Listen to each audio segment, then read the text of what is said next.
Meu nome é André e eu tenho um melhor amigo. O nome dele é Ricardo, mas para mim, ele sempre foi o Ricardinho.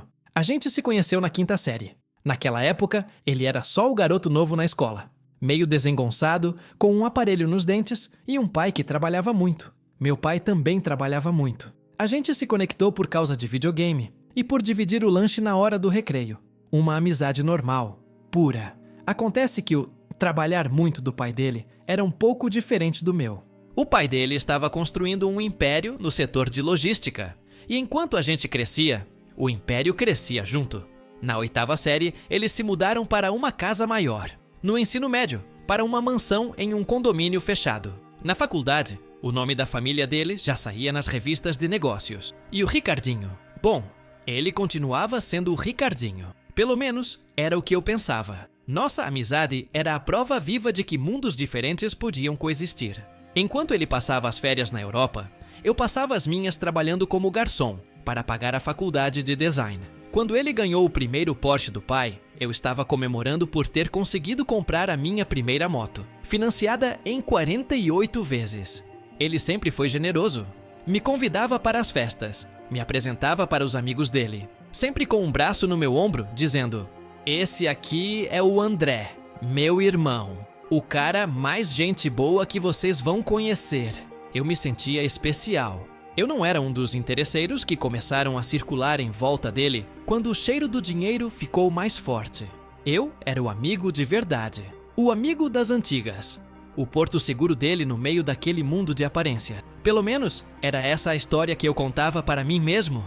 A vida seguiu. Eu me formei. Montei um pequeno estúdio de design gráfico com mais 2 amigos. A gente rala muito, paga as contas, sonha em um dia ter um cliente grande. Uma vida normal, com boletos, com cerveja no bar da esquina na sexta-feira e com a preocupação se o dinheiro vai dar até o fim do mês. Foi numa terça-feira chuvosa, no meio de um trabalho estressante para uma padaria de bairro, que meu celular tocou. Era ele. "Andrezão, meu irmão, tá ocupado?" A voz dele era sempre a mesma, cheia de uma energia que só quem nunca teve que se preocupar com dinheiro tem. "Para você, nunca", eu respondi, feliz em ouvir a voz dele. "Seguinte, papai finalmente terminou a casa de praia." E quando eu digo casa de praia, leia-se esconderijo de vilão do James Bond. Ele riu. "É em uma península particular em Angra. Coisa de louco. E eu vou dar um churrasco no próximo fim de semana prolongado. Mas não é festa não. É só a galera. Os de verdade. E você é o primeiro da lista. Topa?" Meu coração acelerou. Um fim de semana na casa de vilão do James Bond? Com tudo pago? Só os de verdade. A frase ecoou na minha cabeça. Era a validação. A prova de que, apesar dos mundos diferentes, a nossa irmandade continuava intacta. "Ricardinho, você tá maluco?" "É claro que eu topo", eu disse, já imaginando a cena. "Fechado então. Te mando os detalhes. Um helicóptero vai te buscar na sexta de manhã. Vê se não se atrasa, playboy." Ele brincou e desligou. Helicóptero. Eu, André, o designer da padaria do seu Zé, ia andar de helicóptero. Aquela semana passou voando. Eu contei para os meus pais, para os meus amigos do estúdio. Todos ficaram felizes por mim. "Você merece, André. Você sempre foi um amigo de verdade para ele." Era o que eles diziam, e eu acreditava. Na sexta-feira, eu estava no heliponto, me sentindo um impostor com a minha mochila velha e minhas roupas da CNA. O helicóptero pousou, e eu entrei. A viagem foi uma das coisas mais surreais que eu já vivi. Ver a cidade do Rio de Janeiro se tornando pequena, sobrevoar a Mata Atlântica e depois a imensidão azul do Mar de Angra. Foi mágico. A casa era exatamente como ele descreveu. Não era uma casa, era uma escultura de vidro, concreto e madeira, debruçada sobre uma praia particular de areia branca. A piscina de borda infinita parecia se fundir com o oceano. Era um paraíso. Ricardinho me recebeu com um abraço de urso. "Falei que você vinha, porra! Bem-vindo ao paraíso, irmão!" Os outros convidados, uns 8 ou 10, já estavam lá. Eram todos do mesmo círculo. Herdeiros, playboys, modelos, gente bonita e rica, que parecia viver em um comercial de margarina. Mas todos foram simpáticos. Me ofereceram uma cerveja importada. Perguntaram do meu trabalho com um interesse que parecia genuíno. Ricardinho me apresentou a todos da mesma forma. Esse é o André, meu melhor amigo, meu irmão, o único cara honesto que eu conheço. As primeiras 24 horas foram um sonho. Eu nadei na piscina infinita, andei de jet ski, comi um churrasco preparado por um chefe particular com carnes que eu nem sabia que existiam. Eu bebi uísques e vinhos caríssimos. E, o mais importante, eu ri. Ri com o Ricardinho, lembrando das nossas histórias de escola, das nossas besteiras de moleque. Eu me senti parte daquele mundo. Senti que, apesar de tudo, eu pertencia àquele lugar, àquele grupo. Eu estava feliz. A primeira rachadura no sonho apareceu na noite de sábado. Estávamos todos sentados em volta de uma fogueira na praia. O céu estava estrelado. O som das ondas era a trilha sonora perfeita. O clima era de descontração. Um dos amigos do Ricardinho, um playboy chamado Teco, virou-se para mim.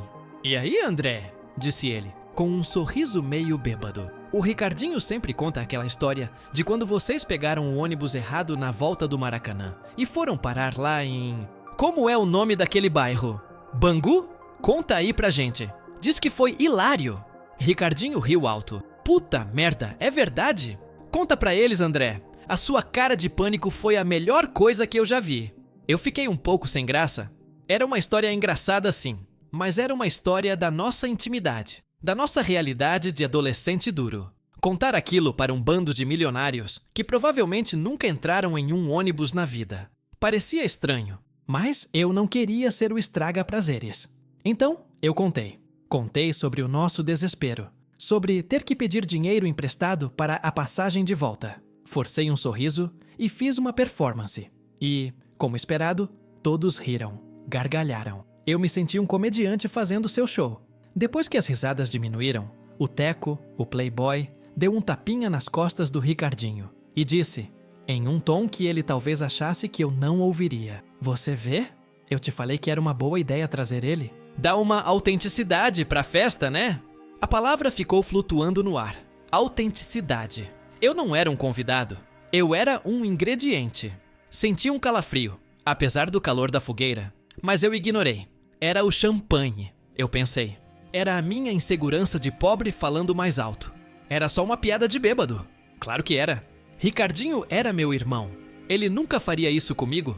Eu sorri, peguei mais uma cerveja e continuei a rir das piadas. Mas, pela primeira vez naquele paraíso, eu me senti completamente sozinho.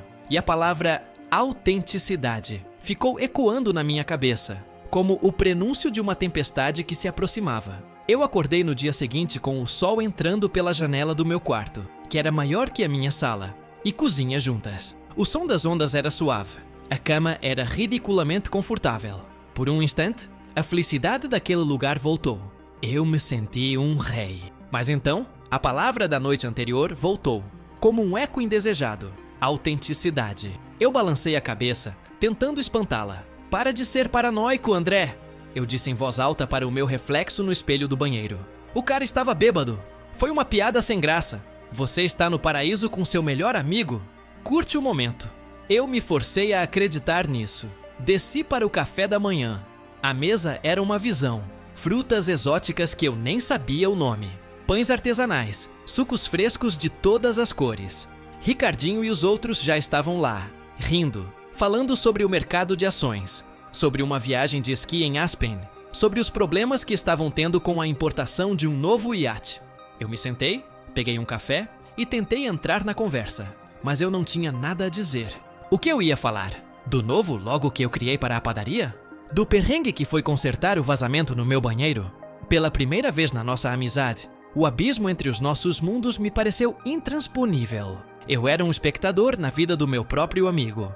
Durante o almoço, a sensação piorou.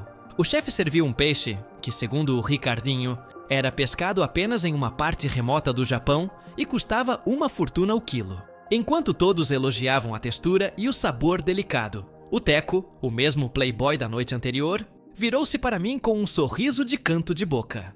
"E aí, André? Isso aqui é bom, né? Mas me diz, o que a sua mãe faria com um peixe desses?" "Acho que ela faria um belo ensopado, com bastante coentro e um pirão para acompanhar. Não faria?" Todos na mesa riram, não uma risada maldosa, uma risada divertida. como se a ideia fosse adoravelmente pitoresca. E eu, mais uma vez, me vi forçado a entrar na brincadeira. Com certeza, eu respondi, forçando um sorriso. Minha mãe faz um pirão que é de outro mundo. Ela ia transformar esse peixe de rico em comida de verdade. Mais risadas. E eu me sentia encolher na cadeira. A cada piada, a cada comparação, eles me empurravam para uma caixinha. A caixinha do amigo pobre e engraçado. A atração exótica do fim de semana. A tarde continuou nesse ritmo. Na beira da piscina, enquanto uma modelo de Instagram reclamava que o sinal de celular na ilha era péssimo, Ricardinho me colocou no centro das atenções de novo. Galera, silêncio. Ele disse, chamando a atenção de todos. Vocês precisam ouvir a história de como o André foi demitido do primeiro emprego dele. Foi a coisa mais épica. Conta pra eles, irmão. A parte da bandeja de coxinhas. E lá fui eu de novo, o macaco de circo. Contei a história de quando, aos 16 anos, trabalhando de garçom em uma festa de casamento, eu tropecei e derrubei uma bandeja com 200 coxinhas no meio da pista de dança. Contei do meu desespero, do olhar furioso do meu chefe. E eles riram até chorar. E o pior é que eu ri junto. Eu performei, gesticulei, fiz a voz do meu antigo chefe. Eu estava me humilhando, contando uma história de um momento de pura mortificação da minha adolescência, em troca de aceitação. Em troca de não ser o cara chato que não sabe brincar.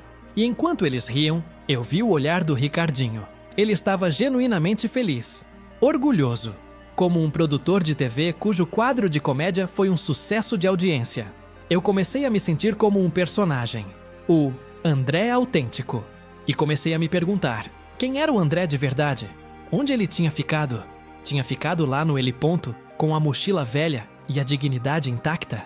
O momento da verdade, o momento em que a minha negação foi brutalmente assassinada, veio no final da tarde. Eu tinha bebido um pouco mais do que devia, talvez para anestesiar o sentimento ruim que crescia em mim. Fui para dentro da casa principal para usar o banheiro. A festa continuava lá fora, com uma música eletrônica tocando ao fundo. A casa estava vazia e silenciosa. Enquanto eu caminhava por um corredor, passei por uma porta entreaberta. Era o escritório do Ricardinho. Eu ouvi vozes lá dentro, a voz dele e a do Teco. Eles não sabiam que eu estava ali. A curiosidade foi mais forte do que eu. Parei e escutei. Cara, o seu amigo é uma figura, dizia o Teco. A história do emprego da coxinha foi demais. O pessoal tá adorando. A Gabi até falou que ele é mais engraçado que muito comediante de stand-up. Ouvi a risada do Ricardinho. Uma risada que, sem a plateia, soou diferente. Mais fria, mais calculista.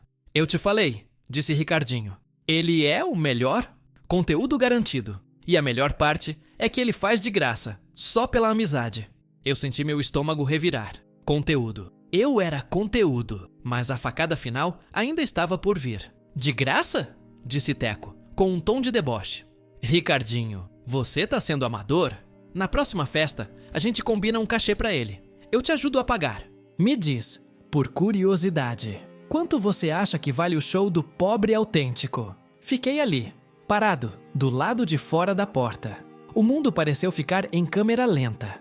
Cada batida da música eletrônica que vinha da piscina soava como uma martelada na minha cabeça.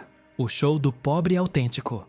Não era uma piada, não era minha imaginação, não era o champanhe. Era um título, um cargo, uma função que eles tinham me dado. Era o meu papel naquele teatro de luxo. Eu não era o amigo, não era o irmão, eu era o bobo da corte. A única diferença é que eu nem sabia que estava sendo pago. E o meu pagamento era a ilusão de uma amizade que, naquele exato momento, eu descobri que nunca tinha existido de verdade. O choque foi tão grande que eu não consegui sentir raiva. Eu só senti um vazio do tamanho do oceano que se estendia na minha frente. Eu não voltei para a fogueira. Não consegui. As palavras que eu ouvi eram como um veneno que se espalhava lentamente pelas minhas veias. O show do pobre autêntico. Eu cambaleei de volta para o meu quarto de hóspedes, aquele palácio de luxo que agora parecia uma cela de prisão com uma vista bonita. Fechei a porta e me encostei nela, o coração martelando descontroladamente. Cada momento do fim de semana passou pela minha cabeça, mas agora com um filtro diferente, um filtro de humilhação. Cada risada, cada pergunta inocente sobre a minha vida, cada tapinha nas costas do Ricardinho, tudo era parte do show, do meu show. Eu era o único que não tinha recebido o roteiro. A minha vida normal, as minhas dificuldades, os meus perrengues de adolescente. Para eles, não eram experiências humanas. Eram anedotas. Eram conteúdo. Eu me joguei na cama que era mais macia que qualquer nuvem, mas me senti deitado sobre pedras. O sono não veio. Passei a noite inteira de olhos abertos, encarando o teto, enquanto a minha amizade de uma vida inteira era desconstruída, peça por peça, na minha memória. Lembrei do dia em que o ajudei a estudar para uma prova de matemática que ele ia bombar. Lembrei do dia em que o consolei quando a primeira namorada dele terminou com ele. Lembrei de todas as vezes em que ele me disse: "Você é meu irmão, o único em quem eu confio." Eram todas mentiras? Ou era uma verdade que ele mesmo tinha esquecido, substituída pela conveniência de ter um amigo que também servia como atração de circo? O sol nasceu, pintando o céu com cores que eu não conseguia apreciar. Eu me sentia esgotado, como se tivesse levado uma surra. Eu sabia que não podia continuar fingindo. Aquele café da manhã não ia descer. Eu precisava confrontá-lo. Precisava ouvir da boca dele. Esperei. Vi pela janela o movimento começar. Os outros convidados acordando, indo para a piscina, rindo. Eu esperei o momento certo. E ele veio. Vi o Ricardinho se afastar do grupo, com uma xícara de café na mão, e ir para uma varanda isolada, com vista para o mar. Era agora ou nunca. Eu saí do meu quarto, o coração na boca. Caminhei até ele, que estava de costas para mim, olhando o horizonte. "Ricardinho!" eu chamei, a voz mais baixa do que eu pretendia. Ele se virou com um sorriso. "E aí, dorminhoco? Perdeu o nascer do sol. Foi espetacular." O sorriso dele morreu quando ele viu a minha cara. "Que foi, André? Você tá com uma cara péssima. Aconteceu alguma coisa?" "Aconteceu", eu disse, tentando manter a voz firme. "Eu ouvi, ontem à noite, a sua conversa com o Teco." A mudança no rosto dele foi sutil, mas eu vi. Um flash de pânico nos olhos, rapidamente substituído por uma máscara de confusão. "Conversa? Que conversa? A gente falou um monte de besteira. Estávamos bêbados." "A conversa sobre o show do pobre autêntico", eu disse, a frase saindo como um gosto amargo. Ele me encarou por um segundo, e então ele fez o que os ricos e poderosos fazem de melhor. Ele virou o jogo. "Pera aí", disse ele, a voz agora com um tom de mágoa, de decepção. "Você estava espionando a minha conversa, André? Qual é, cara? A casa é sua, mas... Pô, achei que a gente tinha mais confiança que isso." Eu fiquei sem reação. De repente, eu era o errado da história. Eu era o amigo que não confiava, que escutava atrás da porta. Eu não estava espionando. Eu passei pelo corredor e ouvi. Eu me defendi, já na defensiva. "Cara, era uma piada", disse ele, passando a mão pelo cabelo. Um gesto que ele sempre fazia quando estava tentando convencer alguém de alguma coisa. "Uma piada idiota de bêbado. O Teco é um babaca, você sabe disso. Ele fala merda o tempo todo. Você tá levando a sério demais. É claro que você não é um show. Você é meu irmão." As palavras eram as certas. As palavras que uma parte de mim desesperadamente queria ouvir. Mas o tom era de quem está tentando acalmar uma criança que ouviu um palavrão. "Não pareceu piada, Ricardinho?" Eu insisti, a dor na minha voz evidente. "A forma como vocês falaram. Conteúdo garantido. De graça. Pelo amor de Deus, André", ele disse, agora elevando um pouco a voz, impaciente. "Você quer que eu faça o quê? Que eu te pague pra ser meu amigo? Eu te trago pro paraíso, pago um helicóptero, te dou do bom e do melhor, porque você é o meu melhor amigo. E você fica chateado por causa de uma brincadeira de mau gosto? Pô, eu só queria que você se divertisse, que a galera gostasse de você. As suas histórias são boas, são engraçadas. Qual o problema de divertir os amigos?" Ele se aproximou e colocou as mãos nos meus ombros. O mestre da manipulação. O gaslighting em sua forma mais pura. Ele me olhou nos olhos, com uma sinceridade ensaiada. "Olha, foi mal. De verdade. Se te ofendeu, eu peço desculpas. O Teco é um idiota. Eu vou até falar com ele depois. Mas não deixa uma besteira dessas estragar o nosso fim de semana. O nosso rolê. Você sabe que eu te amo, cara. É meu irmão. Sempre foi. Sempre vai ser. Eu fiquei ali, paralisado, confuso, inundado por uma onda de culpa que ele tinha acabado de fabricar e injetar em mim. Será que eu estava exagerando? Será que era só uma piada e a minha própria insegurança a transformou em um monstro? Eu queria tanto acreditar nisso. Queria tanto que a nossa amizade fosse real. Tá? Tudo bem, eu murmurei, contra a minha própria intuição. Esquece. É isso aí, disse ele, o sorriso voltando instantaneamente ao seu rosto. Ele me deu um abraço forte.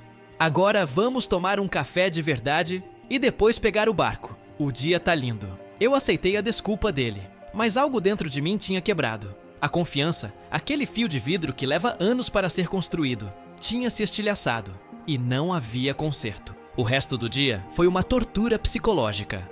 Eu voltei para o grupo, forcei um sorriso, fui no passeio de barco. Nadei, mas eu estava atuando. Cada risada, cada conversa era uma performance. E agora eu sentia os olhos deles em mim de uma forma diferente.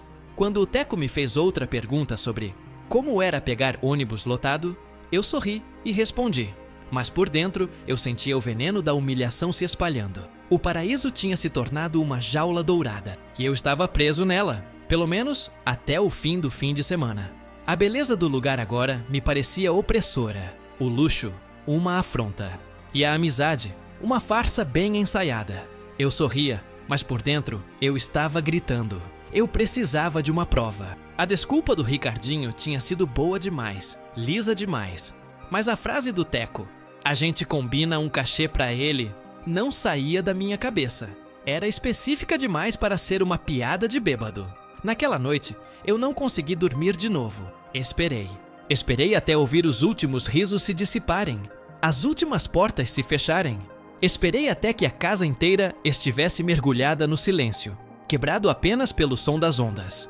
A casa, o escritório do Ricardinho. A prova, se existisse, estaria lá.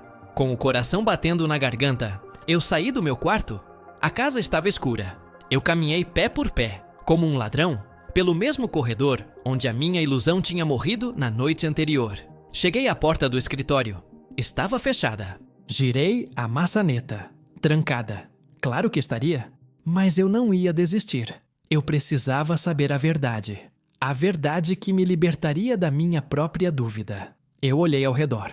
Ao lado da porta, havia uma pequena planta ornamental. E debaixo do vaso, brilhando sob a luz fraca da lua que entrava por uma janela, havia uma chave. Uma chave reserva. Tão arrogante. Tão seguro de que ninguém jamais ousaria. Eu peguei a chave. O metal estava frio. Respirei fundo e a coloquei na fechadura. Era o meu último passo para dentro do abismo. E eu estava prestes a pular. A chave estava fria na minha mão. Um pedaço de metal que podia abrir uma porta ou abrir os portões do inferno. Meu coração batia tão forte que eu podia ouvi-lo nos meus ouvidos. Um tambor abafando o som das ondas lá fora. A casa estava em silêncio absoluto. Um silêncio que só o dinheiro pode comprar. Com um cuidado que eu normalmente usaria para manusear uma bomba, eu inseri a chave na fechadura do escritório do Ricardinho. O clique da fechadura cedendo soou como um tiro no silêncio da noite. Eu congelei, esperei. Nenhum alarme, nenhuma luz se acendendo. Abri a porta lentamente, uma fresta de cada vez. Escuridão. E o cheiro? Cheiro de couro caro, de charuto cubano e de ar-condicionado. O cheiro do poder. Entrei, fechando a porta atrás de mim sem fazer barulho. Liguei a lanterna do meu celular. O pequeno facho de luz dançou pela sala, revelando uma mesa de madeira maciça que parecia ter sido esculpida de uma única árvore. Uma parede de vidro com vista para o mar escuro. E prateleiras com livros que pareciam nunca ter sido abertos. O que eu estava procurando? Eu não sabia ao certo. Um contrato? Um e-mail impresso? Qualquer coisa que provasse que a conversa que eu ouvi não foi uma piada de bêbado. Qualquer coisa que validasse a minha dor e transformasse a minha paranoia em fato. Comecei pela mesa. Havia papéis, mas eram relatórios do mercado financeiro, propostas de fusão de empresas, coisas de um universo que não era o meu. Em um canto, um porta-retratos digital exibia fotos em sequência. Ricardinho esquiando em Saint Moritz. Ricardinho em um iate em Mônaco. Ricardinho ao lado de um piloto de Fórmula 1. E uma foto nossa, de uns 10 anos atrás, abraçados e sorrindo, em uma praia simples em Cabo Frio. Aquela foto ali, no meio de tanta riqueza e poder, pareceu uma piada de mau gosto. Uma peça de museu da nossa amizade extinta. Fui até o notebook dele, um aparelho fino e caro. Abri, pedi uma senha.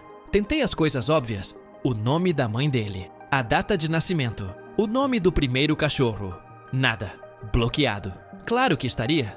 A minha busca teria que ser analógica. Vasculhei as gavetas. Canetas de luxo, cartões de visita, mais papéis de negócios. Nada. Eu estava começando a me sentir um idiota. Um ladrão fuçando as coisas do amigo por causa de uma conversa mal interpretada.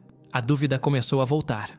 A voz manipuladora do Ricardinho ecoou na minha cabeça. Você tá levando a sério demais, André? Será que eu estava? Será que eu tinha inventado tudo aquilo? Eu estava prestes a desistir, a voltar para o meu quarto e me afogar na minha própria confusão quando vi. Em uma prateleira, entre os livros de capa de couro, havia uma série de pastas de arquivo. Pastas grossas, de couro sintético preto, com etiquetas douradas. Impostos 2023. Contratos ativos. Eventos corporativos. E uma no final, que me chamou a atenção. Eventos pessoais. Meu coração deu um salto. Peguei a pasta. Era pesada. Sentei-me na cadeira de presidente do Ricardinho, que era mais confortável que a minha cama, e a abri sobre a mesa. Dentro, havia divisórias de plástico, cada uma com o nome de um evento. Aniversário Isabela, 2024.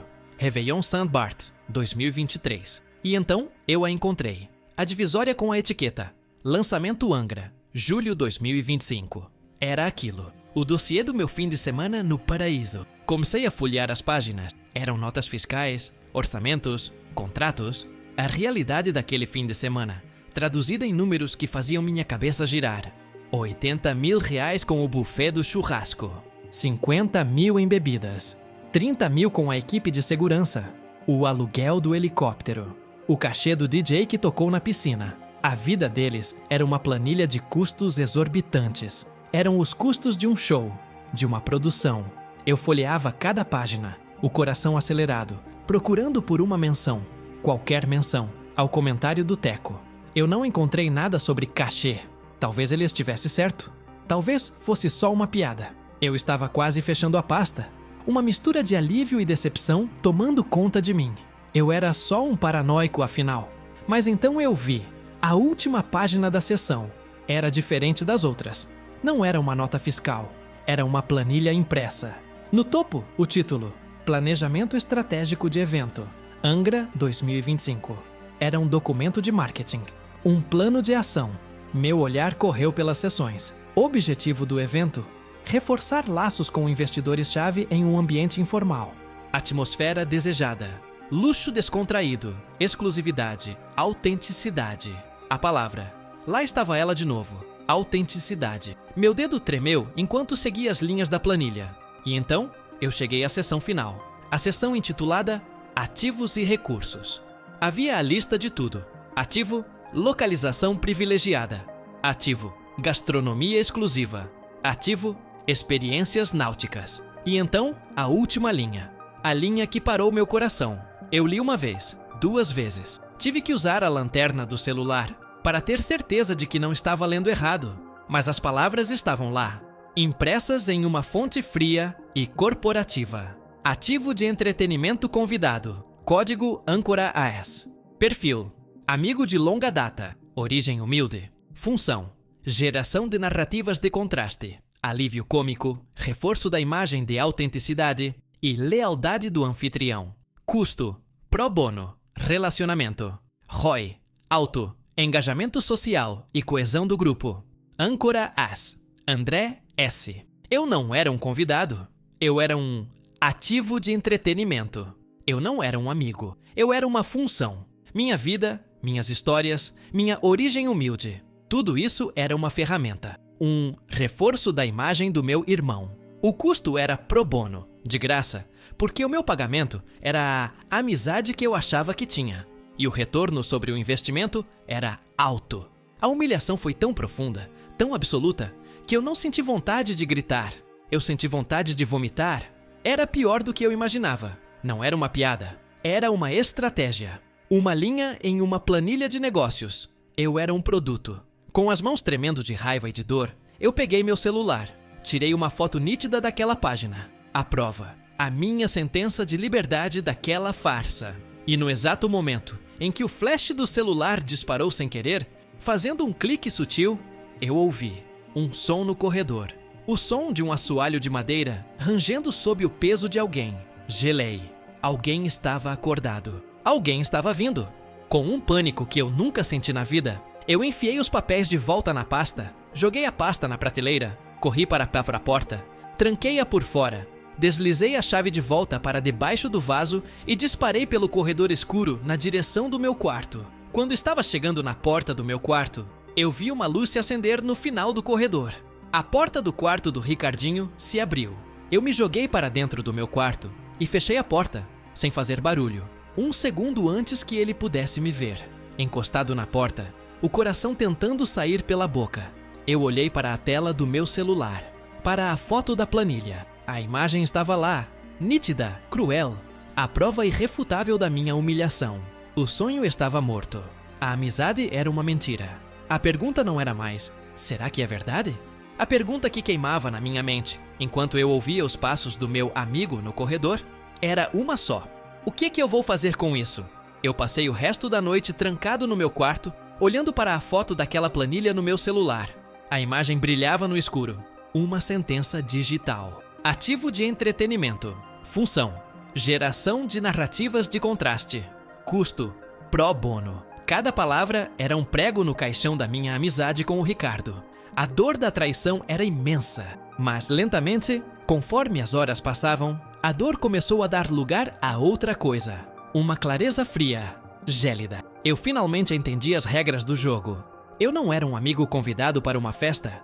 Eu era um ator contratado para um espetáculo. E o meu pagamento era a ilusão de que eu pertencia àquele mundo. Na manhã seguinte, o último dia no paraíso, eu acordei diferente. A angústia tinha sumido. O desespero tinha sido substituído por um propósito. Eu saí do quarto e me juntei ao grupo para o café da manhã. Ricardinho me olhou, um pouco receoso, talvez esperando ver os resquícios da minha chateação do dia anterior.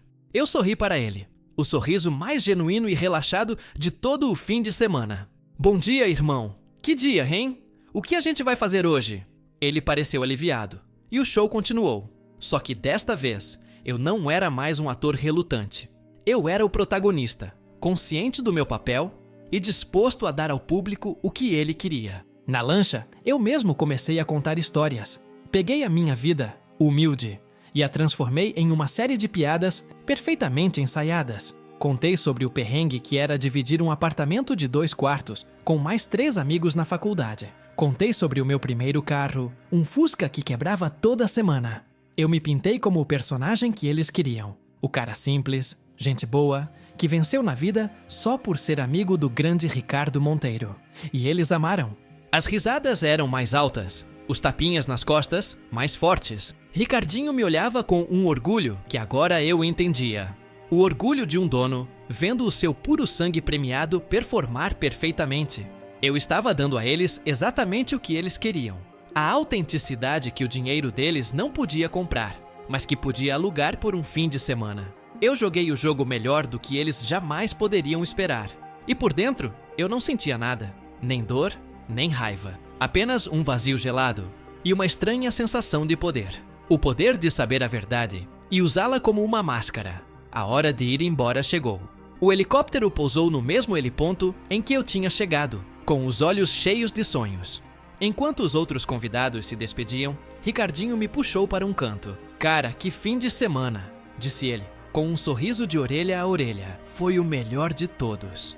De verdade, a sua presença fez toda a diferença, irmão. Todo mundo te adorou.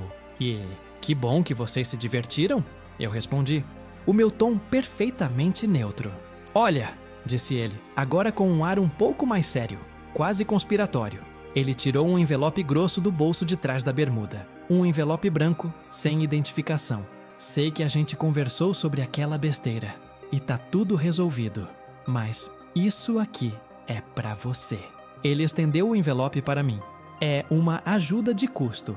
Uma força para você não se preocupar com as contas do estúdio por um tempo. Um presente.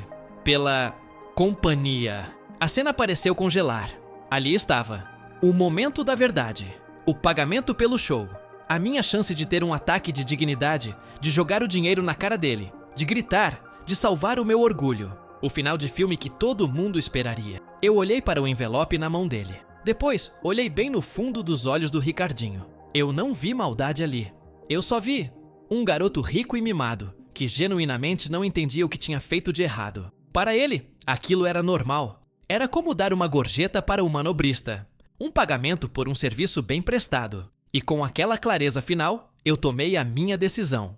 Estendi a minha mão, peguei o envelope grosso, senti o peso das notas de R$100 lá dentro. Eu não desviei o olhar. Encarei os olhos dele, sem raiva, sem tristeza, com o olhar de um profissional fechando um negócio.